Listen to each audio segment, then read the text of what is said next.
घर जाके ऑफर की डेफिनेशन, जब एक बंदा इस इरादे से दूसरे को कुछ कहता है कि वो बंदा इसकी बात मान जाए कोई काम करने या ना करने के ऊपर, तो इस इरादे से दी गई ऑफर जो है वो ऑफर कहलाती है, यानी कि ऑफर या प्रपोजल। डेफिनेशन याद करने की कोशिश की। इसका एंड से नहीं पता लग रहा।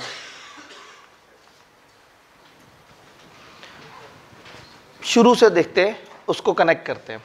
जब एक बंदा सिग्निफाई करता है, कंफर्म करता है दूसरे को, ओके करता है, बताता है, क्या बताता है? हिज विलिंगनेस टू डू, उसकी विलिंगनेस कि वो चाहता है टू डू और एब्सटेन फ्रॉम डूइंग समथिंग या एनीथिंग, कि भाई मैं चाहता हूं कि मैं आपको 350 रुपए दूं अगर आप मुझे जामे शीरीं दें। तो जब एक बंदा अपनी चाहत का इजहार करता है सामने वाले बंदे से, जब एक बंदा कहता है कि मैं ऐसा चाहता हूं, या टू डू और to abstain from doing, abstain समझ आ रहा है ना, कोई काम करना या ना करना, विद अ व्यू, इस इरादे से, टू ऑब्टेनिंग द असेंट, रजामंदी हासिल करना है।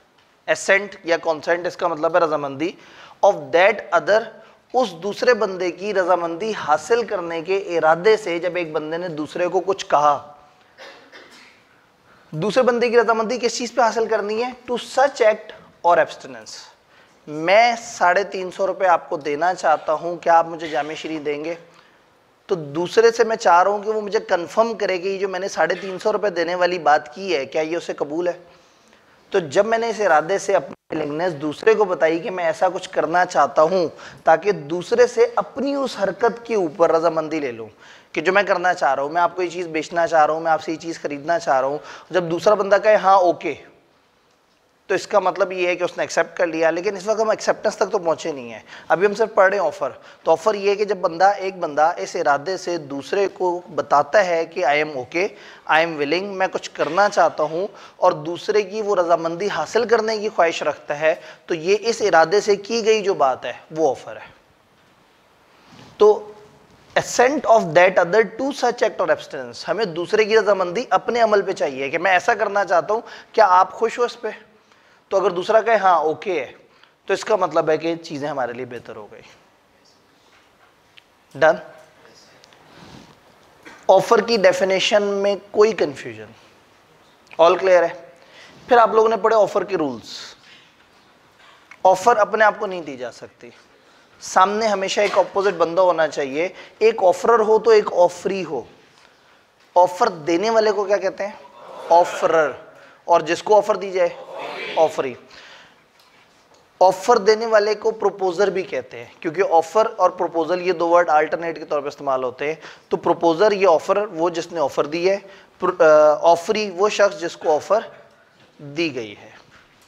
यहां तक क्लियर है? यहां तक क्लियर है। फिर हम अगले स्टेप पे गए, हमने कहा ऑफर सर्टेन होनी चाहिए और डेफिनेट होनी चाहिए। इसका क्या मतलब है भला?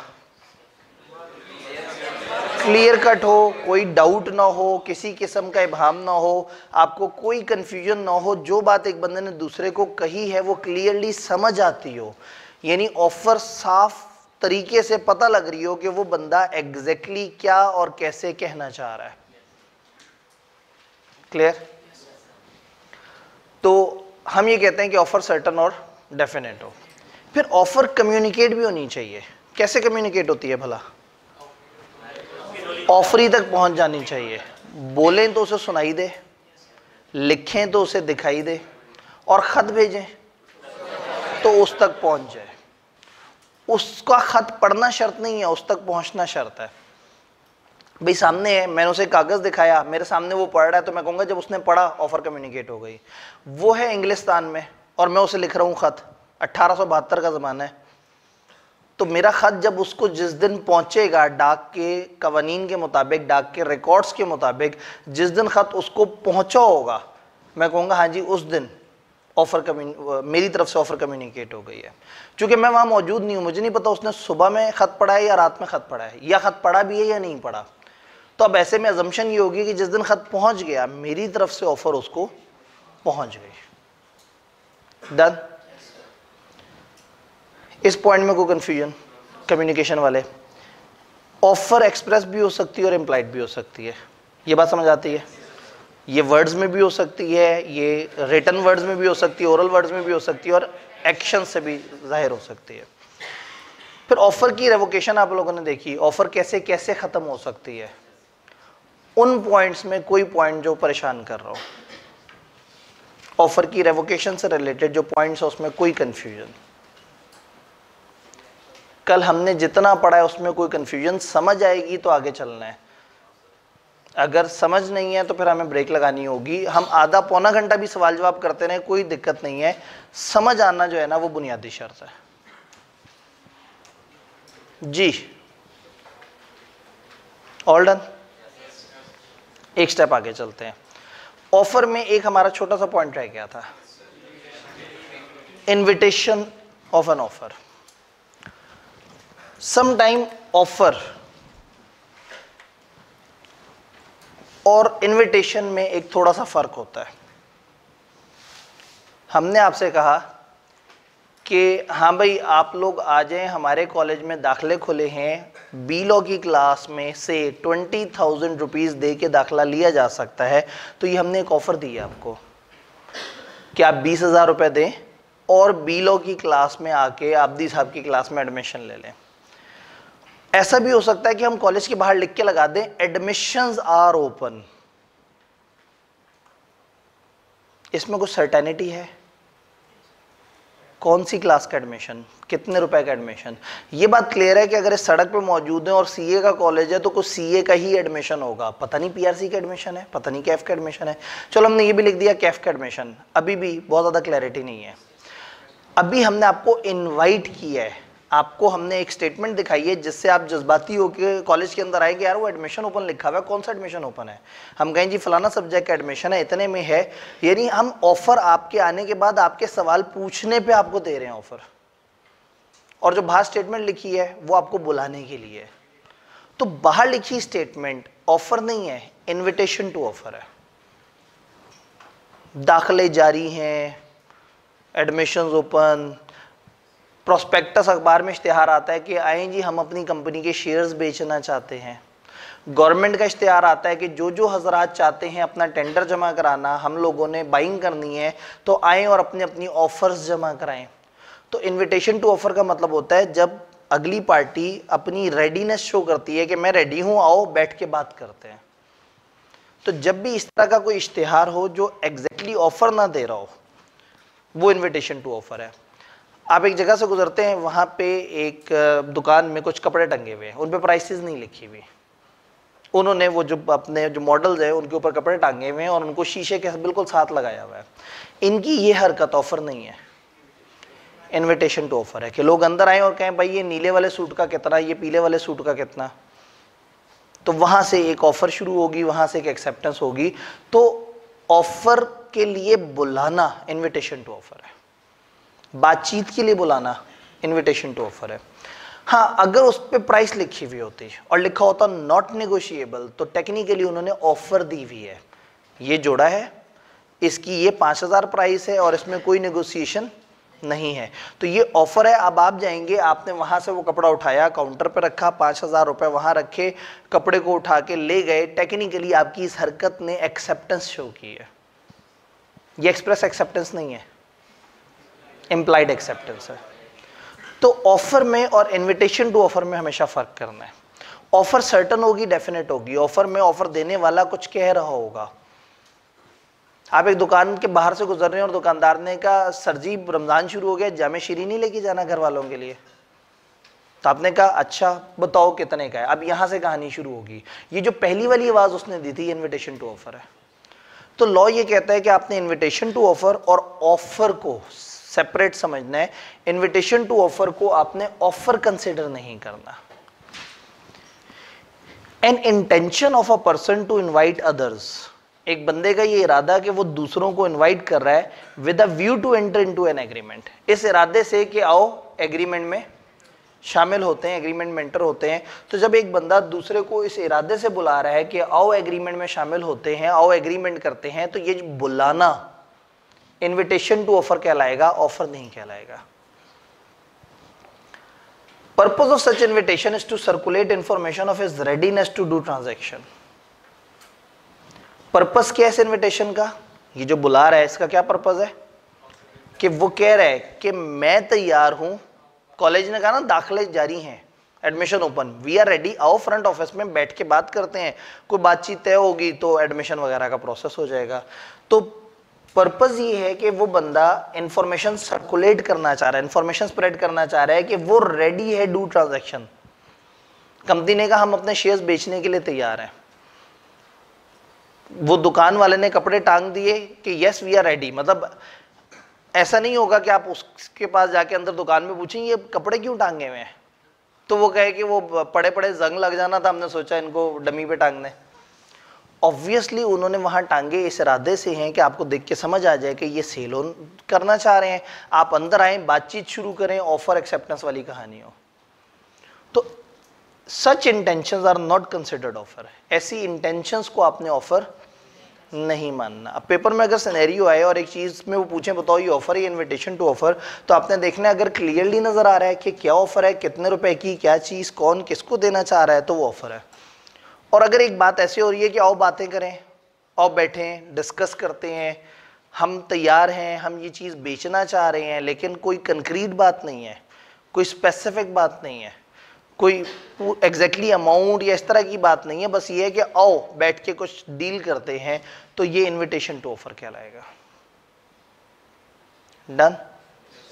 कोई कंफ्यूजन?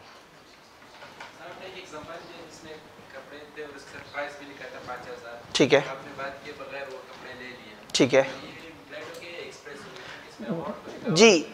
उनकी तरफ से ऑफर एक्सप्रेस थी और हमने जो एक्सेप्टेंस दी वो इम्प्लाइड थी। इन्होंने कहा वो जो कपड़े टंगे हुए थे जिसमें 5000 लिखा हुआ था, नॉट नेगोशिएबल लिखा हुआ था, उनकी तरफ से वो एक एक्सप्रेस ऑफर थी। हमने जाके कपड़े उठाए, काउंटर पे रखे, पैसे दिए और उसको बैग में डाल के लेके चलते बने, बोला कुछ भी नहीं, हमने इम्प्लाइड एक्सेप्टेंस दी अपने एक्शन से। अगर ऑफर ये एक्सेप्टेंस में से एक भी चीज इम्प्लाइड हो तो फिर मैं उस पूरे अरेंजमेंट को इम्प्लाइड कहूंगा, क्योंकि वो इम्प्लाइड है, क्योंकि उसमें एक्शन से फाइनली वो डील डन हुई है। एसेंशियल ऑफ ऑफर में किस तरह से? एसेंशियल ऑफ ऑफर में वो कह रहे हैं कि किस चीज को ऑफर कहना है और किसको ऑफर नहीं कहना। जैसे कम्युनिकेशन में उन्होंने कहा कि ऑफर तब ऑफर होगी जब कम्युनिकेट हो, कम्युनिकेट नहीं होगी तो वो ऑफर नहीं होगी।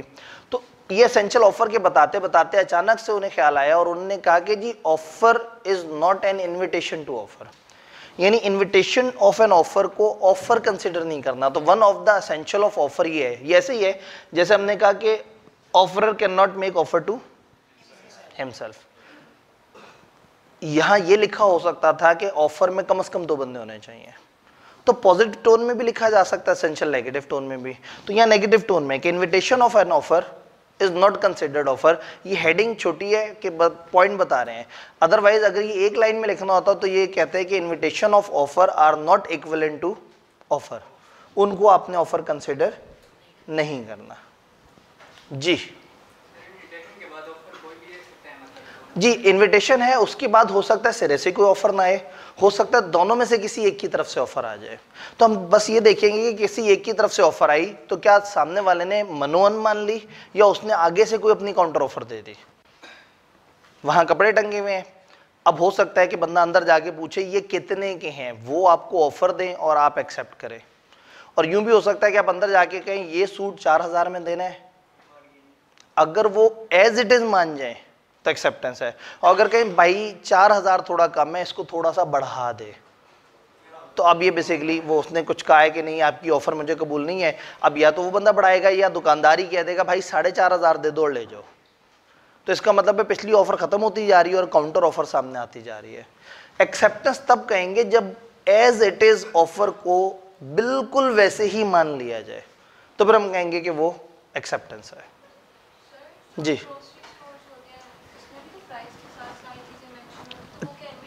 जी, अब अगेन जो ग्रोसरी स्टोर्स है वहां पे चीज रखी हुई होती है और उसके ऊपर प्राइस टैग लगा हुआ होता है। अब कभी आपने देखा है कि किसी ग्रोसरी स्टोर में एक बंदा एक चीज उठाए जिस पे टैग लगा हुआ है और उनसे जाके बार्गेनिंग शुरू कर दे? नहीं। कॉमनली दिस इज अंडरस्टूड कि वहां जो प्राइसेस लिखी हुई होती हैं वो फिक्स्ड होती हैं। तो ऐसी जगह जहां प्राइसेस पहले से लिखी हुई हों और वो फिक्स हों, तो फिर हम कहेंगे उन्होंने ऑफर दी हुई है कि हाँ भाई ये वाली चीज़ इतने की, ये वाली चीज़ इतने की, ये अब ऑफर है, ये इनविटेशन नहीं है। लेकिन अगर किसी किराने की आप दुकान पे जाएं छोटे स्केल पे और वहाँ पे सामने सामान पड़ा हुआ है और आप कहेंगे ये सर्फ एक्सेल कितने का है, अब सर्फ एक्सेल उसने सामने सजाया हुआ है, उस पर प्राइस नहीं लिखी हुई, तो अब ये इनविटेशन है कि लोग आएँ और पूछें और फिर अगली बातचीत शुरू हो।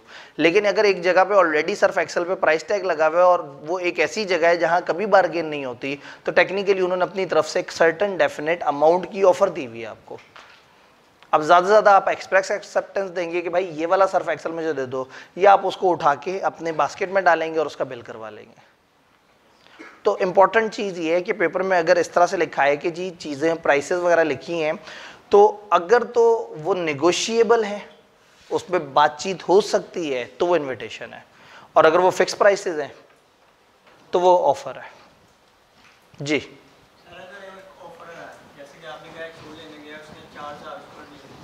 ठीक है, ठीक है जी। अब अगेन आपकी ऑफर के बदले उसने क्या बढ़ा दें, आपने चीज़ रिवाइज कर दी, ये ऑफर के ऊपर नई ऑफर आ गई, पिछली ऑफर फौरन से ख़त्म हो जाएगी। ऑफर देने वाला भी अपनी ऑफर रिवाइज कर सकता है, एक्सेप्टेंस वाली साइड वाला बंदा भी उसको रिवर्स में ऑफर दे सकता है कि नहीं तुम्हारी अच्छी नहीं लगी बात, ये मेरी तरफ से नई बात देख लो, तो वो काउंटर ऑफर है। काउंटर ऑफर हर वो ऑफर है जो पिछली ऑफर के मुकाबले में दी गई है। जी क्या ऑफर और इनविटेशन टू ऑफर का फर्क समझ आ रहा है? एक्सेप्टेंस में एंटर होते हैं।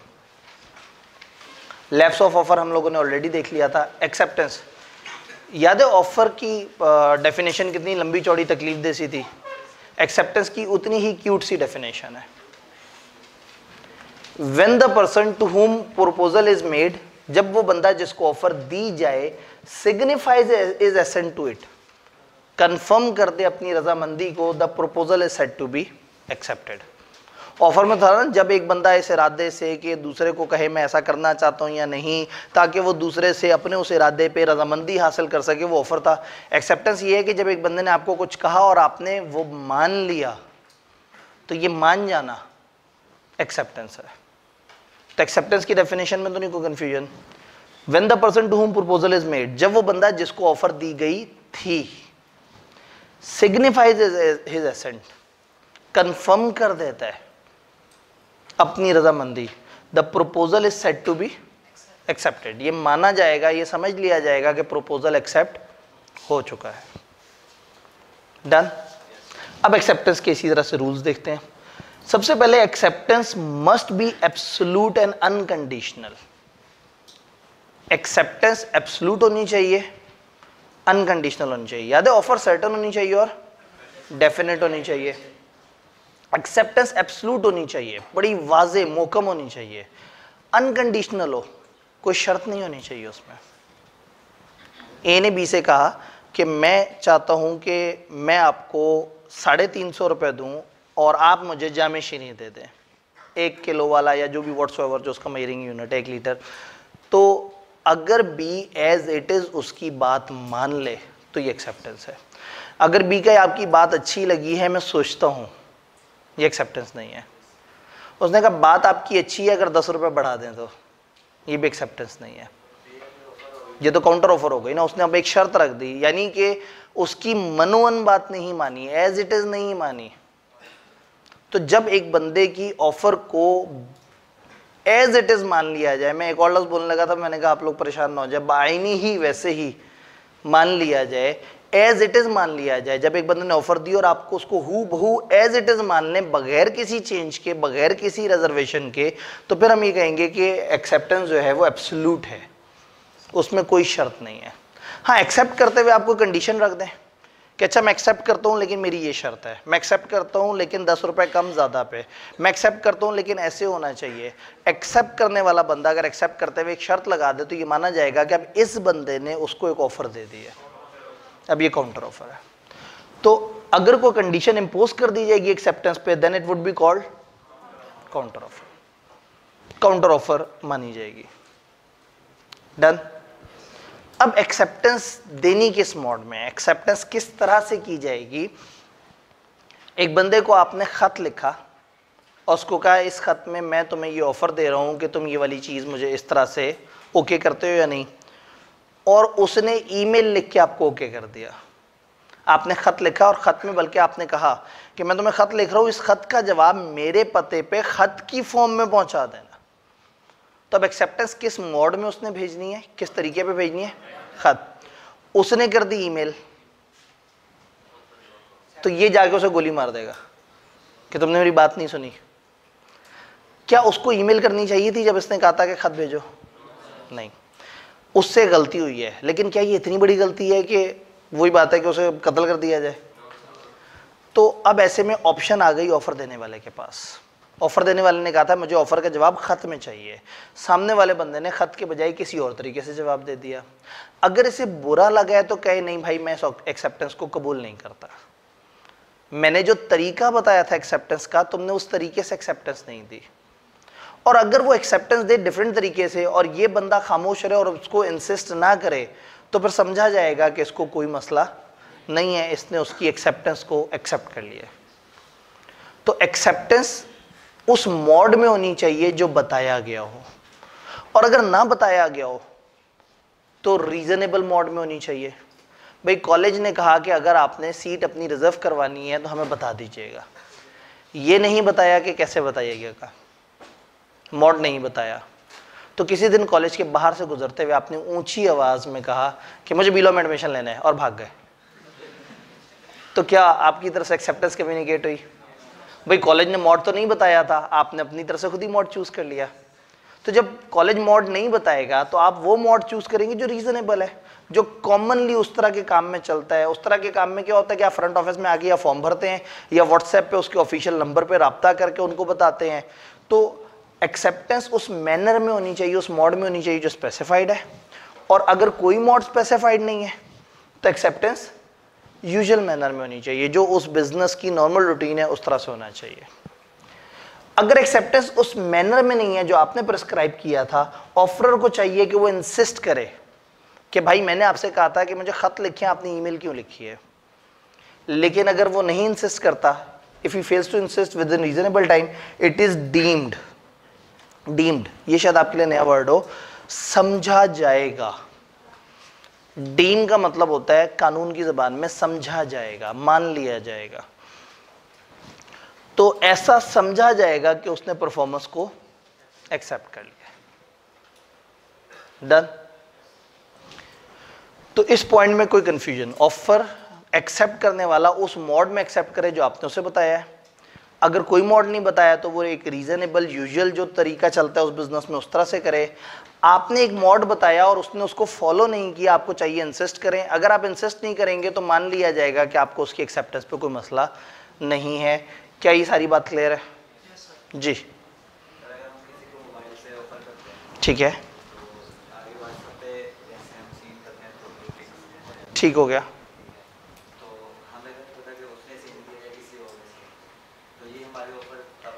जी एक बड़ी मज़े की बात है, उन्होंने कहा हम मोबाइल पे किसी को ऑफ़र भेजते हैं और मोबाइल पे ब्लू टिक बना हुआ आ जाता है, यानी उसने वो हमारी ऑफ़र देख भी ली, लेकिन उस वक्त उसका छोटा भाई मोबाइल तो नहीं यूज़ कर रहा, वो मोबाइल किसी और के पास तो नहीं। अब ऐसे में क्या होता है कि सम टाइम हर बिजनेस, हर कोई अपना एक ऑफिशियल नंबर बताता है। जब उस ऑफिशियल नंबर पे मैसेज किया जाए तो ये प्रिज्यूम किया जाता है, भाई ऐसे ही है जैसे आप कॉलेज से कहें ठीक है जी मैं बीलो में एडमिशन ले रहा हूँ और मैंने ये इतनी फीस जमा कराई है, ये मेरी रसीद का व्हाट्सएप, मतलब आप तो उसकी तस्वीर खींच के आपने व्हाट्सएप कर दिया, और बाद में 3 दिन बाद आए और कॉलेज वाले कहें जी सीटें क्लोज हो गई हैं। आप कहें भाई मैंने तो आपको कब का अपना एडमिशन की डिटेल भेज दी थी, आपने सीन भी की थी। उन्होंने कहा वो उस टाइम पे ना एक फैमिली आई हुई थी एडमिशन कराने के लिए, उनके साथ एक बच्चा था, वो बड़ा शरारती सा था, वो मोबाइल उठा के खेलना शुरू हो गया उससे, तो शायद उसी ने ही आपका मैसेज पढ़ लिया। तो आप कहेंगे भाई क्या बात कर रहे हो, मैंने एक ऑफिशियल नंबर पे मैसेज किया है, दिस इज प्रिज्यूम्ड कि वो कॉलेज की इंतजामिया ने देखा होगा। तो नॉर्मली क्या होता है कि जो ऑफिशियल ईमेल पे ईमेल की जाती है, ऑफिशियल नंबर पे मैसेज किया जाता है, ये एज्यूम किया जाता है कि वो ऑफिशियल ही जगह पे देखा जाएगा। यानी असल में ना इससे आगे की तहकीक करेंगे तो बहुत मुश्किल हो जाएगा। भाई आपको खत भी तो पहुंचा था, पता नहीं खत लिखा किसने, रास्ते में डाकिये ने बदल तो नहीं दिया।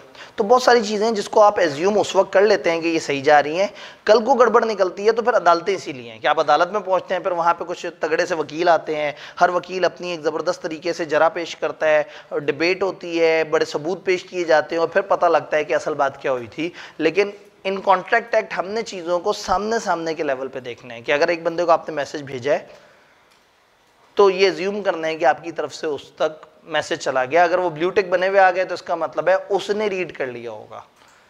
अब इस टाइम पे हम ये एज्यूम नहीं करेंगे, हो सकता है कल को वो अदालत में आके कहे कि जी ये धोखा हो गया, फलाना बंदे ने रीड कर लिया था, तो वो फिर अदालत का मामला होगा। हमारी असम्पशन ये है कि किसी बंदे को किया गया मैसेज उसी ने पढ़ा होगा। क्लियर? जब बिजनेस का ऑफिशियल नंबर होगा, इसका मतलब है बिजनेस का कोई ना कोई ऑफिशियल कम्युनिकेटेड नंबर है तो फिर बात बनेगी। अब आप अगर किसी बंदे से एक दफ़ा मिले थे उस बिजनेस में और आपने उसका नंबर ले लिया था और उसने ये नहीं कहा था कि ये ऑफिशियल नंबर है और आप उस नंबर पे मैसेज कर दें तो ये ऑफिशियल मैसेज नहीं कंसिडर किया जाएगा। जी जी, जो बिजनेस के अलावा जो सोशल मामलात में होते हैं उसमें तो बहुत सारे और मसलो मसाइल भी होते हैं, तो इसीलिए शुक्र है हम कॉन्ट्रैक्ट एक्ट में उसको डील नहीं करते। उसके मसले अलग हैं, उसके कवानीन अलग हैं, वो समाजी जो मामले हैं उनका हमसे कोई ताल्लुक नहीं। उसमें इस तरह के बहुत झगड़े होते हैं, मैंने मैसेज किया था तुमने पढ़ा नहीं था, तुमने पढ़ के छोड़ दिया था, ब्लू टिक लगे थे नहीं लगे थे, फिर उसने ब्लू टिक छुपाए हुए थे, फिर आपके ब्लू टिक उसको नज़र नहीं आए, वो इतने सारे मसलो मसाइल हैं ना। जी, अवाम में गम गुस्सा पाया जाता है, नहीं अवाम में दुख पाया जाता है। ठीक है, तो असल में जो समाजी मामला है ना वो डिफरेंट है। कॉन्ट्रैक्ट एक्ट में हम कमर्शियल मामलात की बात कर रहे हैं, we are talking about businesses. जी, क्या ये सारी बात समझ आई है? नीचे एक छोटी सी बात है, पहले से पढ़ लेते हैं। Acceptance must be given before lapse of an offer. Acceptance कब तक दे देनी चाहिए? ऑफर खत्म होने से पहले। अगर ऑफर ही खत्म हो गई तो एक्सेप्टेंस का कोई फायदा नहीं। और ऑफर कैसे कैसे खत्म हो सकती है, वो लैप्स ऑफ ऑफर में हमने पढ़ा है। तो एक ऑफर जब तक जिंदा है तब तक एक्सेप्ट हो सकती है, अगर ऑफर मर गई तो एक्सेप्टेंस जनरेट ही नहीं हो सकती। तो बड़ी कॉमन सी बात है कि एक्सेप्टेंस ऑफर खत्म होने से पहले पहले तक है और खत्म होने के बाद आप एक्सेप्टेंस नहीं दे सकते। देन इस पेज पे लास्ट रूल है, acceptor must be aware of the proposal. एक टिपिकल एग्जांपल दी जाती है कि एक बंदा है, उसका बटवा गुम हो गया, उसने अखबार में इश्तिहार दे दिया कि जो कोई भी ये मेरा बटवा ढूंढ के लेके आएगा मैं उसको 10,000 इनाम दूंगा। 3 दिन पहले ये अपने एक दोस्त के घर गया था और ये वहां बटवा भूल आया था और उसको खुद भी नहीं याद। इसके दोस्त ने 3 दिन बाद वो बटवा पड़ा हुआ देखा और इसे लाके बटवा दे दिया। इसने उसे गले लगाया, उसने कहा तुम जैसे अच्छे दोस्त कहाँ मिलते हैं आजकल, और ये अपने रास्ते वो अपने रास्ते। वो दोस्त जब जा रहा था तो रास्ते में एक बंदा उससे मिला, उसने कहा कहाँ से आ रहे हो? उसने कहा वो फलाना बंदे के घर से। उसने कहा अच्छा वो जिसका बटवा गुम हुआ है, जिसने अखबार में इश्तिहार दिया था कि 10,000 का इनाम होगा बटवा ढूंढ के लाने वाले पे। उसने कहा ना करो, मैंने तो नहीं पढ़ा था अखबार। उसने कहा पागल हो गए हो, बटवा तो नहीं दिया है? उसने हाँ बटवा दिया। तो जाओ 10,000 रुपये मांगो जाके। अब ये दोस्त आया इसके पास और उसने कहा वो बटवा वो पैसे, उसने कहा पैसे तो नहीं मिलेंगे। ठीक है, बल्कि नॉर्मली जब हम लाहौर में बैठे हैं तो लाहौरी ज़बान में बात कर रहे हैं ना, तो उसने आगे कहा पैसे। ठीक है, यहाँ ठीक है, तो वो मतलब यहाँ तो पैसों को पैसे या जो है ना वो, तो मेरे पैसे, वो कड़े पैसे। ठीक है, तो वो जो उसके पैसे वो मांग रहा है, वो जो उसके पैसे मांग रहा है, जो रुपए उसके मांग रहा है, क्या वो हक रखता है? उसको तो पता ही नहीं था उस इनाम की रकम का। उसने अपनी तरफ से दोस्ती में एक समाजी एक्ट किया, एक सोशल एक्ट किया कि अपने दोस्त का गुम हुआ बटवा जो उसी के घर पड़ा हुआ था उसे ले जाके दे दिया और उसको उससे शुक्रिया लिया और वापस चलता बना। उसको तो पता ही नहीं था प्रपोजल का at the time of doing that act. कोई भी और शख्स जिसने अखबार पढ़ा होता वो अगर बटवा ला के देता तो उसका ये एक्शन 10,000 इनाम का हकदार था। लेकिन सेम एक्शन जब उस बंदे ने किया जिसको पता ही नहीं था ऑफर का, तो उसकी हरकत को हम एक्सेप्टेंस नहीं कहेंगे। तो एक बड़ा मजे का रूल है कि acceptor must be aware of the proposal at the time of acceptance. Acceptor को प्रपोजल का पता होना चाहिए एक्सेप्ट करते वक्त। क्लियर? अगर जी, अगर टाइम खत्म हो गया और ऑफरी चाहता है कि उसे दोबारा से ऑफर मिले, तो आके खुद ही से कह दे कि भाई वो उस टाइम तक मैं मौजूद नहीं था या मैं नहीं देखा था, तो क्या वो ऑफर अभी भी वैलिड है, या वो ऑफर तो मर चुकी है टाइम खत्म होने पे। ऑफरी आके ऑफर दे दे कि जी मैं चाहता हूँ अभी भी उन टर्म्स पे हम बात करें जो आपने 3 दिन पहले खत्म किए हैं। अब ये इसकी तरफ से काउंटर ऑफर हो गई और वो आगे से उसको एक्सेप्टेंस की बात होगी। जी, जनरल ऑफर में भी एक्सेप्टेंस लाजमी है। अब जनरल ऑफर का क्या मतलब है, जो कोई बटवा लाएगा, उसने ये नहीं कहा कि अगर माजिद तुम बटवा ला के दे दोगे तो मैं साजिद तुम्हें इनाम दे दूंगा, तो ये तो माजिद स्पेसिफिक हो गया ना। ये ऑफर सिर्फ दुनिया में एक शख्स को दी गई है, माजिद। और उसने कहा कोई भी अगर मेरा बटवा ढूंढ के लेके आएगा, तो ये जनरल है। तो जनरल ऑफर में ऑडियंस स्पेसिफाइड नहीं है, तो फिर जनरल ऑफर की एक्सेप्टेंस कब कंसिडर करेंगे, जब उन जनरल लोगों में से कोई वो हरकत करेगा जो इसने कहा था। तो कहा था जो कोई भी बटवा ढूंढ के लाके देगा, तो जिसने बटवा ढूंढ के लाके दिया उसने एक्सेप्टेंस दी है। जी, इस हवाले से दोस्त को पैसे देने बनते हैं। असल में एक एसेंशियल पे हम बात कर रहे हैं ना, तो एक एसेंशियल ये भी तो है, हमने सारे एसेंशियल्स को मिलके देखना है ना, सारे एसेंशियल्स पूरे होने चाहिए। तो ये वाले एसेंशियल पूरा नहीं हुआ। अब अगेन हो सकता है उसको अखबार में उसने उसकी ऑफर पड़ी थी, लेकिन एक्सेप्टेंस उस तरीके से नहीं दी जो उसने बताया था, तो वो एसेंशियल पूरा नहीं हुआ। तो ऑफर तब वैलिड होती है जब उसके सारे एसेंशियल्स पूरे हो, एक्सेप्टेंस तब वैलिड होती है जब उसके सारे एसेंशियल्स पूरे हो। जी जी, अब एग्जैक्टली प्रिस्क्राइब मैनर वाले उसमें एक्सेप्टेंस तो हो रही है, एक्सेप्टेंस देने के तरीके में मसला है। यानी उसने ये नहीं कहा कि मैं 350 नहीं दूंगा, मैं तो 300 दूंगा। उसने उस पर डिबेट नहीं की, उसमें कोई शर्त ऐड नहीं की, बस उसने जो जरिया बताया था, जो तरीका बताया था कि मुझे इस तरीके से एक्सेप्टेंस रवाना करना, वो तरीका उसने फॉलो नहीं किया। यानी ये इतना बड़ा गुनाह नहीं हुआ। और इसमें हमने थोड़ी सी गुंजाइश रखी है कि उसने एक्सेप्टेंस दे दी है, शर्तें भी मान ली हैं, बाकी सारी चीज़ें भी पूरी हैं, बस दुख की बात यह है कि हमने उसको जो तरीका बताया था वो तरीका उसने फॉलो नहीं किया। तो ये एक छोटे लेवल का ऑफेंस है। तो हमने कहा कि यहाँ ऑफरर के पास ऑप्शन है कि वो कहे, उसको इनकार करना चाहे तो कर दे कि भाई तुमने मेरी बात का एहतराम नहीं किया। जी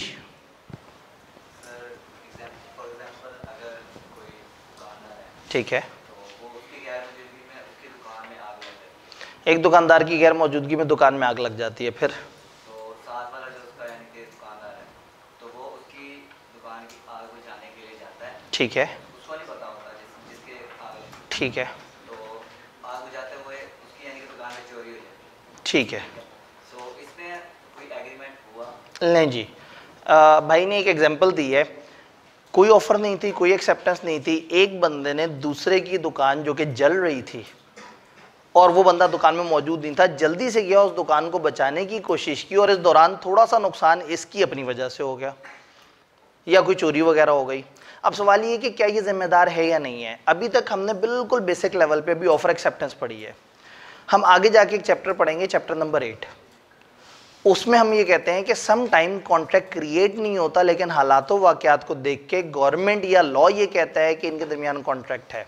जब एक बंदे ने नेक नियति से दूसरे को बचाने की कोशिश की और उस दौरान कोई नुकसान हो गया और उसका इरादा नहीं था, तो उसको नहीं पकड़ा जाएगा। मैं ये कह रहा हूँ कि जिसने आग बुझाने की कोशिश जी जी, उसकी दुकान में चोरी हो गई, तो ओए होए, ये जिसने आग बुझाने के लिए जो आया उसकी दुकान में चोरी हो गई। ठीक है जी। अब ये थोड़ा सा गलत हो जाएगा कि आप एक बंदे के लिए अच्छा करने गए और पीछे से आपकी अपनी दुकान में जो है वो चोरी हो गई, तो क्या वो शख्स जिसकी दुकान की आग बुझाई जा रही है वो लायबल है या नहीं है, उसका दूर दूर तक कोई ताल्लुक नहीं। ठीक, आपने नेक नियति से उसके साथ अच्छा करने की कोशिश की, लेकिन उस नेक नियति में अपना जो माल है वो तो बचाना था, अपनी दुकान को तो ख्याल से देखना था। तो ऐसे में हो सकता है कि वो उसे अदालत ले जाए और हो सकता है इनके दरमियान कोई सेटलमेंट हो जाए, लेकिन कॉन्ट्रैक्ट एक्ट जो है ना वो एग्जैक्टली इसमें, चूंकि ऑफर एक्सेप्टेंस तो हुई नहीं, उसने नहीं कहा था कि मेरी दुकान की आग बुझाओ, इसने नेक नियति में आग बुझाई। इस नेक नियति में अगर इसको कोई नुकसान होता है या सारा कुछ है तो उसको सवाब मिलना था। अगर वो कह के जाता ख्याल रखना, तो अब मामला डिफरेंट है। अब वो बोल के गया हुआ है, अब उसने ऑफर दी हुई और उसने ज़रूरत पड़ने पे उसको एक्सेप्ट किया है। अब ऑफर को एक्सेप्ट करते हुए अगर किसी भी किस्म का नुकसान हुआ है ना चाहते हुए, तो फिर वो बंदा देने का लायबल होगा। असल में एक चीज़ हमने गौर करनी है, अभी हम बिल्कुल बिगनर लेवल पे हैं। अभी हमने तो कॉन्ट्रैक्ट की पूरी शराइत ही नहीं पढ़ी है। कॉन्ट्रैक्ट के बहुत सारे एसेंशियल्स होते हैं, जिनमें से 7 एसेंशियल्स तो हमारी किताब बताएगी। 2 एसेंशियल्स इस चैप्टर में है, 3 अगले चैप्टर में है और 2 उससे अगले चैप्टर में। हर एसेंशियल को पकड़ के हम समझेंगे, फिर हमें समझ आएगा कि कॉन्ट्रैक्ट को कॉन्ट्रैक्ट बनाने के लिए क्या क्या शराइत ज़रूरी हैं। फिर उसके बाद अगले लेवल पे जाएंगे कि कॉन्ट्रैक्ट परफॉर्म होता है, तो फिर वो जो अगले चैप्टर 6 से लेकर 10 तक के हैं वो हमें बताएंगे कि कॉन्ट्रैक्ट फिर परफॉर्म किस तरह से हो रहा होता है। डन? क्या यहाँ तक की बात समझ आ रही है? अब आगे है बड़ी मज़े की कहानी। डिपेंड करता है कि स्क्रीन आपको नज़र आती है या नहीं आती। ये कुछ कुछ नज़र आ रही है, ठीक है जी। ये एक बड़ी पेचीदा सी डायग्राम। हुआ क्या, मिस्टर ए ने 15 जुलाई को खत लिखा, ऑफर दी। ये खत बी के पास पहुंचता है 20 जुलाई को। ए ने खत कब भेजा है? 15 जुलाई को। बी को रिसीव कब होता है? ऑफर कब कम्युनिकेट हुई? 20 जुलाई को। इसने खत में पढ़ा, खत में ए ने कहा था कि क्या आप मुझे इतना सामान इस रेट पे देंगे। ए बैठा है दूसरे शहर में, बी बैठा है दूसरे शहर में। बी ने उसकी बात सुनते ही देखा अपने पास कि हाँ भाई ये माल पड़ा हुआ है। उन्होंने कहा माल पड़ा हुआ है लेकिन हो सकता है कल परसों में कोई ग्राहक आ जाए तो हमने इसे निकालना है। उसने कहा नहीं रुक जाओ, ए चाहता है कि उसको ये 1000 पैक फलाना टाइप की चीज़ के चाहिए और मैं उसको एक्सेप्टेंस का खत रवाना करके भेज रहा हूँ। ये वाला माल साइड पे कर दो, ये मैंने ए के लिए महफूज कर लिया। साइड पे हो गया वो माल। इसने ये सारी चीज़ें देखने के बाद कि हमारे पास माल अवेलेबल है या नहीं है, 22 जुलाई को खत रवाना किया एक्सेप्टेंस का। ये खत पहुंचा ए को 27 जुलाई को। 25 जुलाई को ए ने किसी और के साथ डील कर ली, बल्कि 23 जुलाई को ए ने किसी और के साथ डील कर ली। क्या ये बी के साथ जुल्म नहीं है? बी को उसने कहा कि तुम्हारे पास ये माल पड़ा हुआ है, इतने रुपए में दोगे। वो मान भी गया और उसने खत रवाना भी कर दिया, माल भी साइड पे कर दिया। लेकिन चूंकि ए के पास एक्सेप्टेंस पहुंची नहीं है तो ए की नज़र में तो कॉन्ट्रैक्ट ही नहीं क्रिएट हुआ, ए तो पाबंद ही नहीं है। लेकिन यहाँ पे नाइंसाफ़ी हो रही है उस बंदे के साथ जो खत में एक्सेप्टेंस भेज चुका है अपनी तरफ से। कॉन्ट्रैक्ट बी ने खत लिख के भेजा, इसका मतलब है बी अपनी तरफ से कॉन्ट्रैक्ट पे पक्का हो चुका है। अब वो अपना सामान तैयार कर रहा है, उसको डिलीवर करने के बारे में सोच रहा है। और ए के पास खत अगर बाद में पहुंचा तो ए अगर उस दौरान किसी और के साथ डील कर लेगा तो ये नाइंसाफ़ी हो जाएगी बी के साथ। बात समझ आई? तो बड़ा मज़े का रूल दे दिया लॉ ने। उन्होंने कहा कि जब एक खत की एक्सेप्टेंस एक रीजनेबल टाइम में वापस भेजी जाए तो जिस दिन खत रवाना होगा उस दिन ए बाउंड हो जाएगा।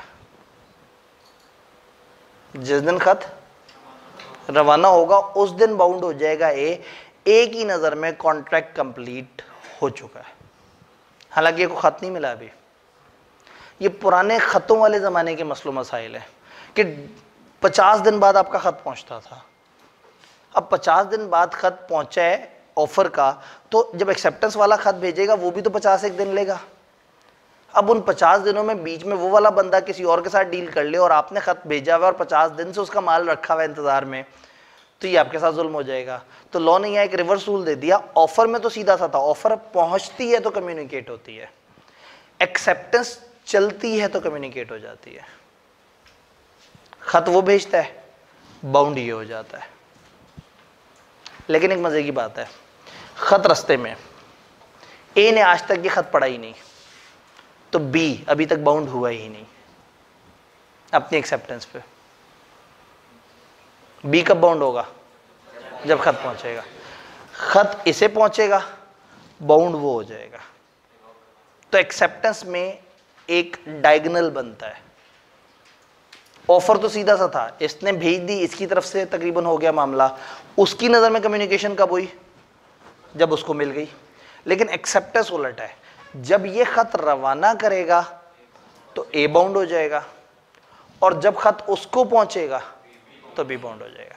तो जब आपको मैं बताऊंगा एक्सेप्टेंस के कम्युनिकेशन के रूल, तो मैं कहूंगा एक्सेप्टेंस अगर बोल के हो तो सुनाई दे, लिखी हुई हो तो दिखाई दे, और खत के थ्रू हो तो ऑफरर के नजदीक उस दिन कंप्लीट हो जाएगी जब खत रवाना हुआ है, जब acceptance is put in course of transmission, जब एक्सेप्टेंस को उस रास्ते पे डाल दिया गया है कि अब वो ट्रेवल करते करते आप तक आ रही है। तो ऑफरर बाउंड होगा जब खत रवाना होगा, और एक्सेप्टर कब बाउंड होगा? जब खत पहुंचेगा। तो सिंपल सा रूल है, जिसके हाथ में खत है वो नहीं दूसरा बाउंड हो रहा है। उसके हाथ में खत था रवाना करते वक्त, कौन बाउंड हुआ? ये। और खत इसके पास पहुंचा, कौन बाउंड हुआ? बी।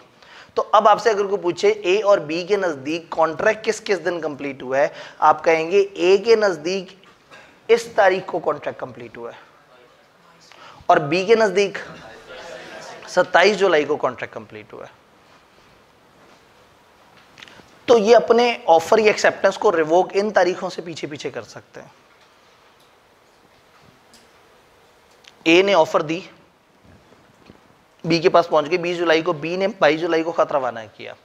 खत रवाना होने का मतलब है कि अब ए के पास ऑफर रिवोक करने का ऑप्शन खत्म हो गया, क्योंकि ए ऑफर एक्सेप्टेंस से पहले पहले रिवोक कर सकता था। और इस कहानी में एक्सेप्टेंस की कम्युनिकेशन ए की नजर में किस दिन हो रही है? जब खत रवाना हुआ। बात समझ आई? कहानी थोड़ी सी रिवर्स है। इसकी इंग्लिश थोड़ी सी ट्रिकी है, इसलिए एक डायग्राम बनाई ताकि आप उसको डायग्राम को देख के आपको ये बात समझ आए। जी, भेज दिया, ठीक है, ठीक है।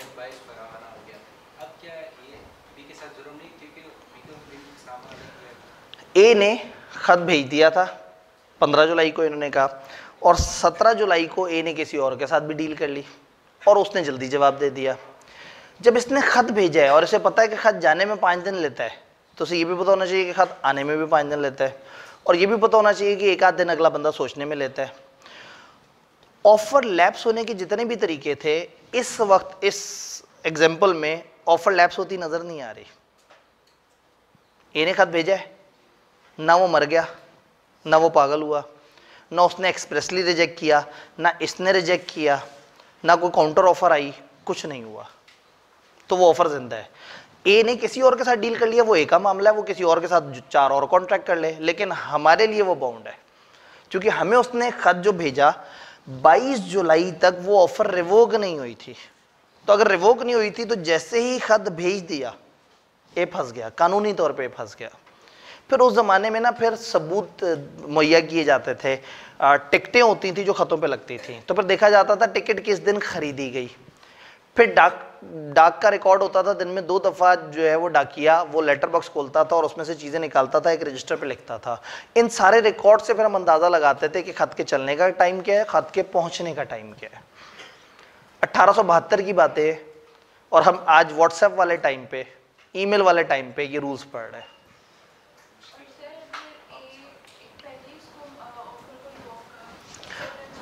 अगर ऑफर रिवोक हो गई होती पहले तो फिर बचत थी, लेकिन किस तारीख से पहले पहले बचत है?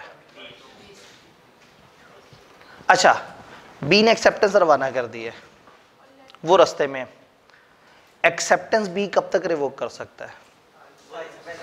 27 से पहले पहले। ऑफर भेजने वाला ए की नजर में एक्सेप्टेंस किस दिन कंप्लीट हुई है या कॉन्ट्रैक्ट किस दिन कंप्लीट हुआ है? तो ए अपनी ऑफर को उस दिन से पीछे पीछे रिवोक कर सकता है, और बी 27।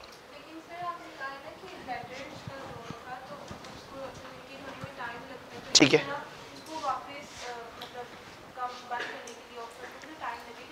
जी बिल्कुल। इसका मतलब ये है कि अब समझ आया कि हमने कहा था ऑफर उस टाइम में एक्सेप्ट होनी चाहिए ऑफ जो दिया हुआ है, और टाइम नहीं दिया तो रीजनेबल। तो फिर रीजनेबल टाइम ये है कि क्या लाहौर के एक शख्स ने सियालकोट में मौजूद शख्स को खत लिखा है, या पाकिस्तान के एक बंदे ने कुस्तुनतुनिया के किसी बंदे को खत लिखा है। तो रीजनेबल चेंज हो जाएगा। कहीं रीजनेबल का मतलब होगा 150 दिन, कहीं रीजनेबल का मतलब होगा 12 दिन। और जैसे आज के व्हाट्सएप वाला दौर है, तो रीजनेबल का मतलब है जब टिक नजर आ जाए नीले रंग के, वो अगर उसने सेटिंग ऑन की हुई हो तो पॉइंट इज कि ये रूल्स थोड़े से पुराने हैं और हमें बिला वजह पढ़ने पड़ रहे हैं, लेकिन बहरहाल हमने पढ़ने तो हैं, ये तो मजबूरी है जी। आप भी तो देखें ना, कितने 100 साल पुरानी इंग्लिश पढ़ते आ रहे हैं, तो ये तो फिर जी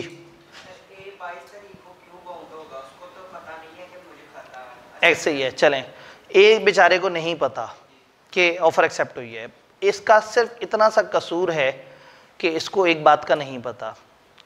बी के साथ देखें, ज़्यादा जुल्म नहीं हो रहा। बी 1000 चीज़ें साइड पर रख के बैठा हुआ है। बी ने अपने पास आने वाली सारी ऑफर टुकरा दी क्योंकि वो एक ही ऑफर को एक्सेप्ट कर चुका है।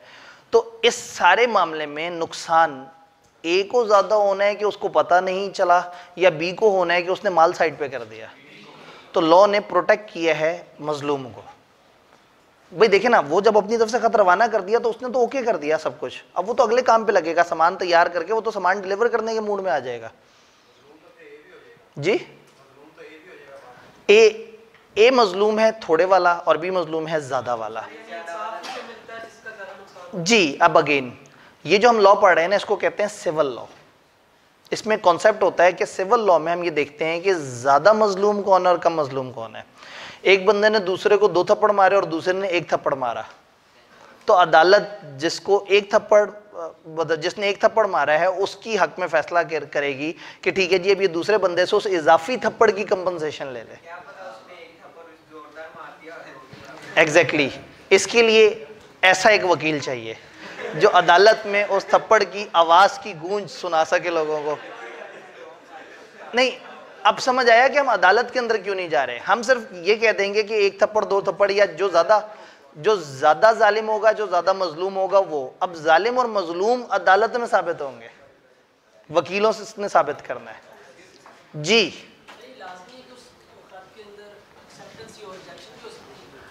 जी अगर तो उस खत में रिजेक्शन है फिर तो मसला ही खत्म हो गया।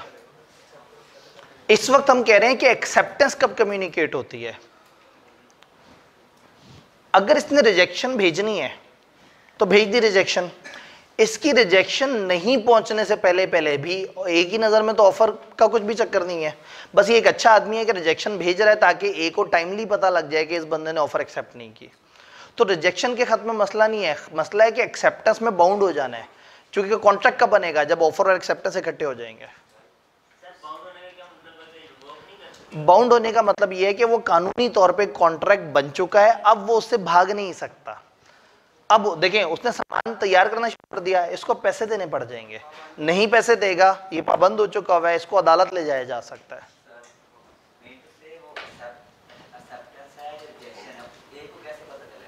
जब खत पहुंचेगा आप कह रहे हैं ना कि 22 से पहले वो ए को पता लगेगा 27 को, लेकिन कानूनी तौर पे वो बाउंड हो चुका है 22 को। ये ऐसे ही है जैसे एक बंदे ने आपको चेक दिया और मर गया, आप 2 दिन बाद बैंक पहुंचे, बैंक ने कहा हमें तो पता लगा ये साहब मर गए हैं, ये चेक कैश नहीं हो सकता, आपका क्या कसूर। कानून ने कानूनी पेचीदगी को खत्म करने के लिए एक रूल बना दिया जिसमें वो थोड़ा सा चीजों को प्रोटेक्ट करना चाह रहा है। क्योंकि उस चेक को देख के ये नहीं पता लग सकता कि वो मरने से 2 मिनट पहले चेक बना था या मरने के 2 घंटे बाद चेक बना है।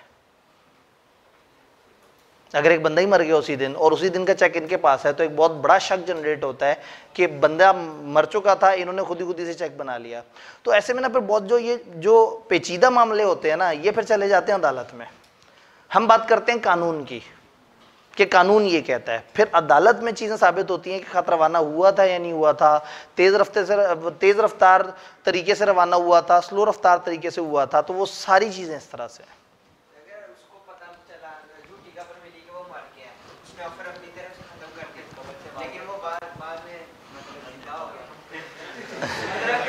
वो मरा नहीं था। अच्छा, ऑफर के एसेंशियल में ना एक बड़ी मजे की बात लिखी हुई थी, हमने एक्सेप्टर के मरने पे ऑफर खत्म नहीं की थी, हमने ऑफरर के मरने पे खत्म की थी। तो एक्सेप्टर मर जाए कोई बात नहीं, ऑफर जिंदा रहेगी, ठीक है। ऑफर और भुट्टा, वो भुट्टो जो है ये जिंदा रहते हैं।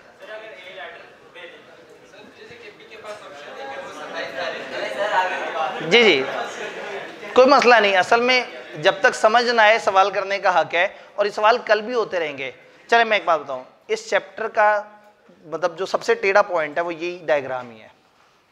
तो असल में इसमें एक अगला लेवल है जो मैंने डायग्राम पे आपको समझा दिया, लेकिन मैं बताऊंगा कल।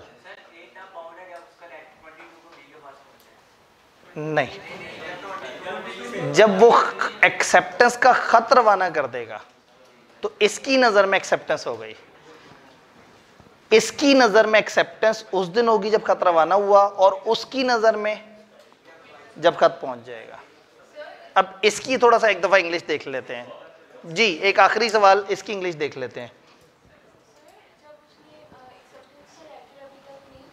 ठीक है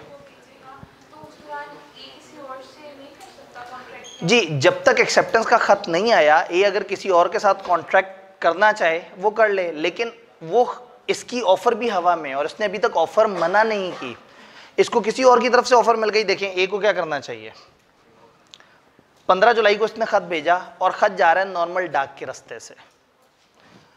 17 जुलाई को अचानक से ए को किसी और की अच्छी ऑफर मिली, फौरन से टीसीएस कर दे बी को कि अगर तुम्हें मेरा कोई खत मिले तो वो मनसूख समझना, अपनी ऑफर के पहुंचने से पहले रेवोकेशन ऑफ ऑफर भेज दे। तो पुराने जमाने में भी क्या होता था, एक ऊंट के रास्ते से सफर होता था, 150 दिन में खत पहुंचता था, और कुछ होते थे कासिद जो 7 दिन में खत पहुंचा देते थे, उस जमाने की टीसीएस, ठीक है। वो तेज रफ्तार घोड़े होते थे उनके पास, जो कि मीलों का सफर बड़ी तेजी से कर लेते थे। तो जब क्विक मैसेज देना होता था तो वो महंगी ऑप्शन की तरफ जाते थे, और जब स्लो मैसेज देना होता था वो ऊंटों वाले काफिले के साथ खत रवाना हो जाता था, फिर 150 दिन तक पहुंचता था, अगर पहुंचता था तो। लें जी, एक दफा जरा ये देख लें ताकि ऐसा ना हो कि जो आउटकम ऑफ डिस्कशन है वो हम ना निकाल सके। एक्सेप्टेंस मस्ट बी कम्युनिकेटेड, अल्हम्दुलिल्लाह ये बात हमें समझ आती है। Acceptance may be complete when it is communicated to offeror. Acceptance उस दिन कंप्लीट होगी जब वो कम्युनिकेट हो जाए।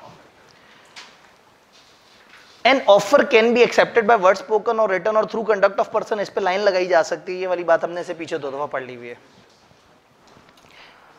ये पॉइंट अभी हमने नहीं पढ़ा, इस पॉइंट पे भी आपने कैरी फॉरवर्ड लिखना ही, हमारी कल की डिस्कशन होगी इंशाल्लाह। कम्युनिकेशन इज कंप्लीट अगेंस्ट प्रोपोजर, ये लिखा है अगेंस्ट प्रोपोजर, ब्रैकेट में हम एस पर लिख दें तो जरा समझ आ जाएगा। प्रोपोजर या ऑफरर के नजदीक कम्युनिकेशन किस दिन कंप्लीट होगी, when it is put in course of transmission, जब उसको रवाना किया जाएगा। और कम्युनिकेशन इज कंप्लीट अगेंस्ट या एस पर एक्सेप्टर, एक्सेप्टर के नजदीक किस दिन कम्युनिकेट होगी, when it comes to knowledge of proposer, जब उसकी नॉलेज में आ जाएगा, जब उस तक पहुंच जाएगा। तो ऑफरर के नजदीक एक्सेप्टेंस उस दिन कम्युनिकेट हो जाती है जिस दिन खत रवाना हुआ होता है, और ऑफरी के नजदीक या एक्सेप्टर के नजदीक किस दिन कंप्लीट होती है, जब वो खत पहुंच जाता है।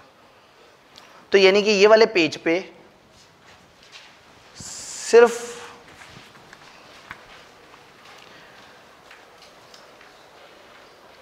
एक मिनट,